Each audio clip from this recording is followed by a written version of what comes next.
kulturang Pinoy talagang naiiba. Sa pamamagitan ng awit at sayaw, ang ganda nito kayang ipakita.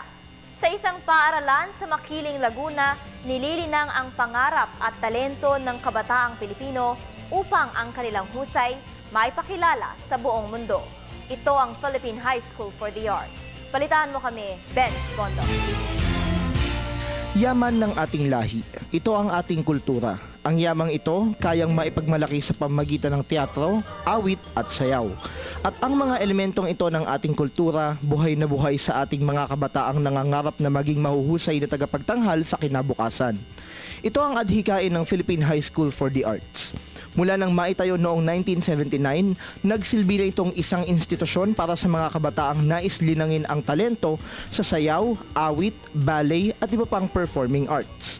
Ngunit hindi biro ang screening para sa mga nagnanais na pumasok rito, kaya naman mapalad ang sinumang mapapabilang sa tandaang estudyante lamang na tinatanggap rito.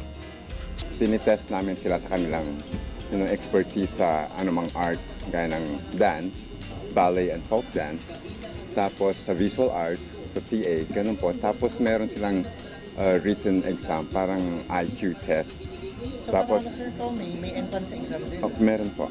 Tapos from there, ayun pumipili po kami kung sino po ang matatanggap. Ang capacity po ng school is 145 students. Nanggagaling ang pondo ng PHSA sa pamahalaan. Pinangungunahan ito ng isang school director at ng isang advisory council. Kaya naman ang ilang aming mga nakapanayam na mag-aaral nito, walang pagsidlan ng tuwa dahil sa pambihirang pagkakataon na ipinagkaloob sa kanila.